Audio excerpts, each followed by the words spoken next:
What's up everyone, my name is Guy. I go by Pixel Goop in the world of streaming, and today I'm going to show you guys my clip making strategy. I keep getting asked over and over again across all social media platforms how I am producing so much content, how it looks so good, how I'm staying so consistent, and how I'm growing on social media.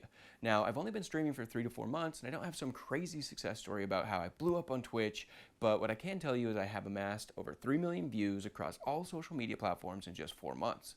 So, today I'm going to bring you guys my clip making strategy. I'm going to assume from this point on that you guys are at least somewhat familiar with streaming stuff. This is not an intro to streaming. There's so many good tutorials out there. Check those out if you're not familiar with streaming at all. I'm going to assume that you guys know the basics with streaming. You know what OBS is and things like that. So hopefully you get something out of it, and hopefully it demystifies the process for you and you start making clips of your own, because all I want to do is share the knowledge and see everybody around me grow and gain some traction. So let's get into it. Okay, let's start with a super quick overview for everyone who just wants to Google everything themselves or follow the links below in the video's description.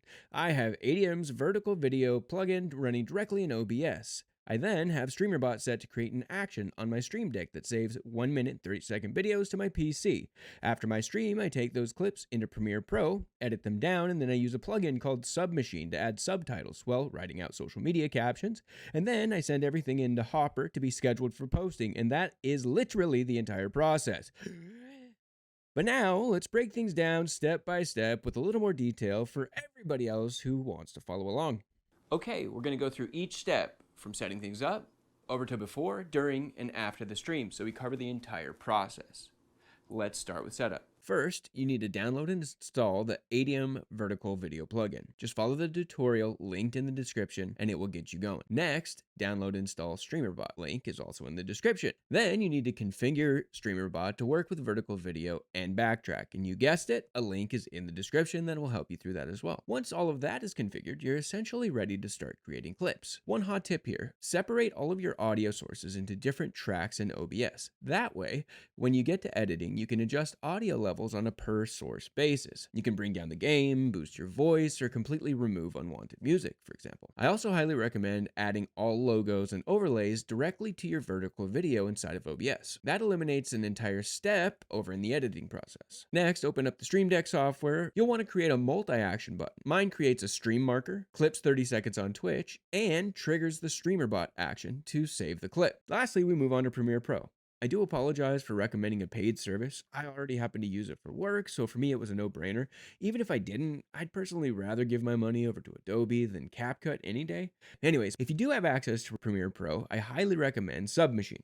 It's a plugin that lets you create those trendy captions that we all want for our social media content. They've got great support and a one-time purchase for life, which I personally love. You can learn more through the link in the description, as you may have guessed. That wraps up our setup phase. Let's move on to the pre-stream checklist. Before we go live, we all have our little rituals. We're checking sound, looking at lights, and things like that. But as far as clips go, I just make sure to open up StreamerBot. It has to be running in order for the plugins to work. Also, I organize my clips based on the date that they were gathered, so I just check my save location and make sure that the previous stream's folder is properly named with the date that I streamed last. That way, new clips automatically land in their own folder. That's it for technical setup. Beyond that, I usually create some Instagram and TikTok stories, inviting people to hang out on stream. I also like to set a bit of intention before going live. I never want it to feel inauthentic or scripted, but it never hurts to think through a few scenarios ahead of time in case the moment pops up on the stream. You know it's about time to hit that clip button. Sometimes when I'm streaming, I can feel a moment starting to brew or come together, and because I thought about it ahead of time, I take the initiative and make sure I take some action in the game while streaming to make that clip happen. And that's all due to thinking things through ahead of time. Do some research on the type of clips that you want to produce and maybe map out a few ideas before going live. There's no single formula here, but doing a little bit of research here will definitely get you closer to capturing your best moments. Okay, now we're live. Things are going well. Moments are taking place. We're capturing our best moments. Because we planned a little bit, things are awesome. Now what I do is I set my backtrack time to 1 minute and 30 seconds. That gives me a little bit of a buffer because oftentimes when I'm streaming, I don't realize for a few seconds that amazing clip might have happened. So I give myself 1:30, so when it comes time to edit them down, I have a little bit of a buffer that saves me a lot of the time. I've seen some people even jot down timestamps and notes midstream to help remind them why they clipped something, and that's probably a great idea. But I personally don't do that. I find that it kind of pulls me out of the moment and prevents me from being present. I just don't think I have that skill in me. So it might be right for you, and I've seen it work for a lot of people, but it's just not for me. So I rely on my pre-planning and my multi-action button instead. That's pretty much it for midstream. Be your awesome self and let your system do the work for you. Okay, the stream is over. You're feeling great. You've captured a bunch of clips, but what's next? I go into Premiere Pro and I create a single sequence.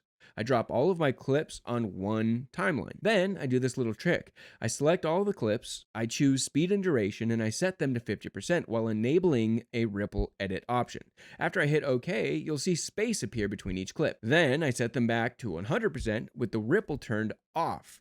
This is a super fast way to add space between clips. From there, I go through and trim each clip down to exactly what I want. While I'm doing that, I keep a Google Doc open where I write out the caption for each social media post. Once the edits are done and captions are written, I add subtitles using Submachine. The last thing I do is I take a screenshot from each video to use as the cover image. Then I export everything. Now, how do we post 5 times a day without going completely insane? Well, you use a scheduling app.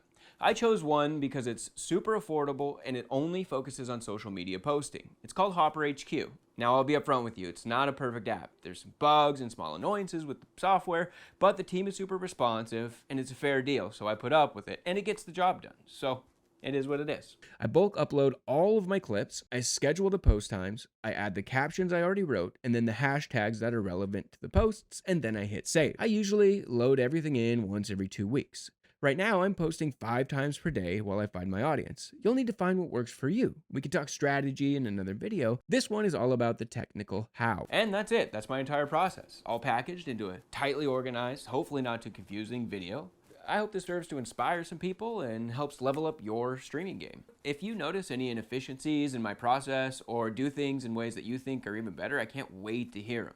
Part of the reason I'm making this video is because I'm hoping to get some feedback and hear what other people are doing so we can all grow together. I hope this video levels up your content game. I can't wait to see what you build.